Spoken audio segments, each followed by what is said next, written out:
झोपड़ी के द्वार पर बाप और बेटा दोनों एक बुझे हुए अलाव के सामने चुपचाप बैठे हुए हैं और अंदर बेटे की जवान बीवी बुधिया प्रसव वेदना में पछाड़ खा रही थी। रह रहकर उसके मुंह से ऐसी दिल हिला देने वाली आवाज निकलती थी कि दोनों कलेजा थाम लेते थे। जाड़ों की रात थी। प्रकृति सन्नाटे में डूबी हुई। सारा गांव अंधकार में लय हो गया था। घीसू ने कहा, मालूम होता है बचेगी नहीं। सारा दिन दौड़ते हो गया, जा देख तो आ। माधव चिढ़कर बोला, मरना ही है तो जल्दी मर क्यों नहीं जाती? देखकर क्या करूं? तू बड़ा बेदर्द है बे। साल भर जिसके साथ सुख चैन से रहा, उसी के साथ इतनी बेवफाई। तो मुझसे तो उसका तड़पना और हाथ पांव पटकना नहीं देखा जाता। मुझे वहां जाते डर लगता है। डर किस बात का है? मैं तो यहां ही हूं। ऐसा तुम ही जाकर देखो ना। अब मेरी औरत जब मरी थी तो मैं 3 दिन तक उसके पास से हिला तक नहीं। हाँ, और फिर मुझसे लजाएगी कि नहीं? जिसका कभी मुंह नहीं देखा उसका आज उधड़ा हुआ बदन देखूं, है? उसे तन की सुध भी तो ना होगी। मुझे देख लेगी तो खुलकर हाथ पांव भी न पटक सकेगी। मैं सोचता हूं कोई बाल बच्चा हुआ तो क्या होगा। सूंठ गुड़ तेल कुछ भी तो नहीं है घर में। वहीं अलाव के सामने अपनी धोतियां ओढ़कर पांव पेट में डाले सो रहे, जैसे 2 बड़े बड़े अजगर गेंडुलिया मारे पड़े हों, और बुधिया अभी तक कराह रही थी। सवेरे माधव ने कोठरी में जाकर देखा तो उसकी स्त्री ठंडी हो गई थी। उसके मुंह पर मक्खियां भिनक रही थी।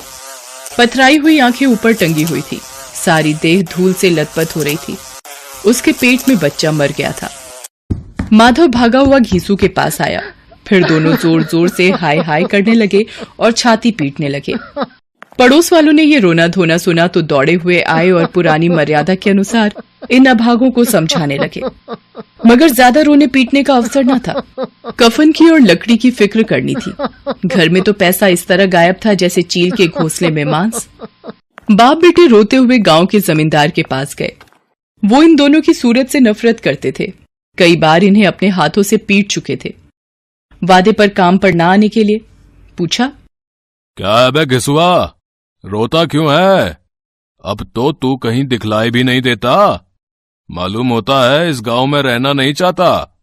अब सरकार, बड़ी विपत्ति में हूं।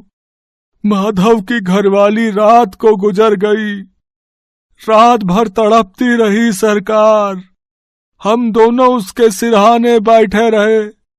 दवा दारू जो कुछ हो सका सब कुछ किया, मुदा वो हमें दगा दे गई। अब कोई एक रोटी देने वाला भी न रहा मालिक।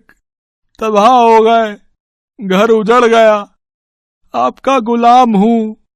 अब आपके सिवा कौन उसकी मिट्टी पार लगाएगा? हमारे हाथ में तो जो कुछ था वो सब तो दवा दारू में उठ गया। सरकार की ही दया होगी तो उसकी मिट्टी उठेगी। आपके सिवा किसके द्वार पर जाऊं? जमींदार साहब दयालु थे, मगर घीसू पर दया करना काले कंबल पर रंग चढ़ाना था। जी में तो आया कह दें, लेकिन ये क्रोध या दंड देने का अवसर न था। जी में कुड़ते हुए 2 रुपए निकालकर फेंक दिए, मगर सांत्वना का एक शब्द भी मुंह से ना निकला। उसकी तरफ ताका तक नहीं, जैसे सिर का बोझ उतारा हो। जब जमींदार साहब ने 2 रुपए दिए तो गांव के बनिए महाजनों को इनकार का साहस कैसे होता? घीसू जमींदार के नाम का ढिंढोरा भी पीटना जानता था। किसी ने 2 आने दिए, किसी ने 4 आने। 1 घंटे में घीसू के पास 5 रुपए की अच्छी रकम जमा हो गई। कहीं से अनाज मिल गया, कहीं से लकड़ी, और दोपहर को घीसू और माधव बाजार से कफन लाने चले। बाजार में पहुंचकर घीसू बोला, लकड़ी तो उसे जलाने भर को मिल गई है। क्यों माधव? हाँ, लकड़ी तो बहुत है, अब कफन चाहिए। तो चलो कोई हल्का सा कफन ले लें। हाँ और क्या, लाश उठते उठते रात हो जाएगी। रात को कफन कौन देखता है? कैसा बुरा रिवाज है कि जिसे जीते जी तन ढकने को चीथड़ा भी ना मिले, उसे मरने पर नया कफन चाहिए। कफन लाश के साथ जल ही तो जाता है, और क्या रखा रहता है? यही 5 रुपए पहले मिलते तो कुछ दवा दारू कर लेते। दोनों एक दूसरे के मन की बात ताड़ रहे थे। बाजार में इधर उधर घूमते रहे। कभी इस बजाज की दुकान पर गए, कभी उसकी दुकान पर। तरह तरह के कपड़े, रेशमी और सूती देखे, मगर कुछ जंचा नहीं। यहां तक कि शाम हो गई। तब दोनों न जाने किस दैवी प्रेरणा से एक मधुशाला के सामने जा पहुंचे। वहां जरा देर तक दोनों असमंजस में खड़े रहे। फिर घीसू ने गद्दी के सामने जाकर कहा, साहू जी, एक बोतल हमें भी देना। दोनों बरामदे में बैठकर शांतिपूर्वक पीने लगे। कई कुज्जियां ताबड़तोड़ पीने के बाद दोनों सरूर में आ गए। घीसू बोला, दुनिया का दस्तूर है, नहीं लोग बांबनों को हजारों रुपए क्यों दे देते हैं? कौन देखता है परलोक में मिलता है या नहीं? बड़े आदमियों के पास धन है फूके, हमारे पास फूकने को क्या है? लेकिन लोगों को जवाब क्या दोगे? लोग पूछेंगे नहीं कफन कहाँ है? अबे कह देंगे कि रुपए कमर से खिसक गए, बहुत ढूंढा मिले नहीं।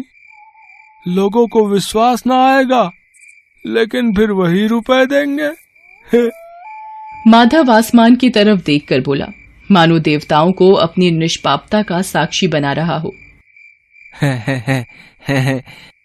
इस अनपेक्षित सौभाग्य पर बड़ी अच्छी थी बेचारी, मरी तो खूब खिला पिला कर। आधी बोतल से ज्यादा उड़ गई। घीसू ने 2 सेर पूड़ियां मंगाई। चटनी, अचार, कलेजियां। शराब खाने के सामने ही दुकान थी। माधव लपक कर 2 पत्तलों में सारे सामान ले आया। पूरा 1.5 रुपया खर्च हो गया। सिर्फ थोड़े से पैसे बचे रहे थे जैसे जंगल में कोई शेर अपना शिकार उड़ा रहा हो। न जवाबदेही का खौफ था, न बदनामी की फिक्र। इन सब भावनाओं को उन्होंने बहुत पहले ही जीत लिया था। घीसू दार्शनिक भाव से बोला, हमारी आत्मा प्रसन्न हो रही है तो क्या उसे पुत्र न होगा? जरूर से जरूर होगा। भगवान तुम अंतर्यामी हो, उसे वैकुंठ ले जाना। हम दोनों हृदय से आशीर्वाद दे रहे हैं। आज जो भोजन मिला वो कभी उम्र भर न मिला था। एक क्षण के बाद माधव के मन में एक शंका जागी। बोला, क्यों दादा, हम लोग भी एक ना एक दिन वहां जाएंगे ही। घीसू ने इस भोले भाले सवाल का कुछ उत्तर न दिया। वो परलोक की बातें सोचकर इस आनंद में बाधा न डालना चाहता था। जो वहां हम लोगों से पूछे कि तुमने हमें कफन क्यों नहीं दिया तो क्या कहोगे? कहेंगे तुम्हारा सिर। पूछेगी तो जरूर। तू कैसे जानता है कि उसे कफन न मिलेगा? तू मुझे ऐसा गधा समझता है? 60 साल क्या दुनिया में घास खोदता रहा हूँ है? उसको कफन मिलेगा और बहुत अच्छा मिलेगा। माधव को विश्वास न आया। बोला, कौन देगा? रुपए तो तुमने चट कर दिए। वो तो मुझसे पूछेगी। उसकी मांग में तो सिंदूर मैंने डाला था। कौन देगा? बताते क्यों नहीं? वही लोग देंगे जिन्होंने अबकी दिया। हाँ, अबकी रुपए हमारे हाथ न आएंगे। भरपेट खाकर माधव ने बची हुई पूड़ियों का पत्तल उठाकर एक भिखारी को दे दिया, जो खड़ा इनकी ओर भूखी आंखों से देख रहा था और देने के गौरव, आनंद और उल्लास का अपने जीवन में पहली बार अनुभव किया। घीसू ने कहा, ले जा, खूब खा और आशीर्वाद दे। जिसकी कमाई है वो तो मर गई, मगर तेरा आशीर्वाद उसे जरूर पहुंचेगा। रोए रोए से आशीर्वाद दो। बड़ी गाढ़ी कमाई के पैसे हैं। वो वैकुंठ में जाएगी दादा, वैकुंठ की रानी बनेगी। हाँ बेटा, वैकुंठ में जाएगी। किसी को सताया नहीं, किसी को दबाया नहीं। मरते मरते हमारी जिंदगी की सबसे बड़ी लालसा पूरी कर गई। वो ना वैकुंठ जाएगी तो क्या ये मोटे मोटे लोग जाएंगे, जो गरीबों को दोनों हाथों से लूटते हैं और अपने पाप को धोने के लिए गंगा में नहाते हैं और मंदिरों में जल चढ़ाते हैं। मगर दादा, बेचारी ने जिंदगी में बहुत दुख भोगा। कितना दुख झेलकर मरी। वो आंखों पर हाथ रखकर रोने लगा, चीखें मार मार कर। घीसू ने समझाया, क्यों रोता है बेटा? खुश हो कि वो माया जाल से मुक्त हो गई, जंजाल से छूट गई। बड़ी भाग्यवान थी जो इतनी जल्द मोह माया के बंधन तोड़ दिए। और आखिर नशे में मदमस्त होकर वहीं गिर पड़े और उधर गांव में बेचारी बुधिया की लाश का अंतिम संस्कार गांव वालों ने जैसे तैसे कर दिया।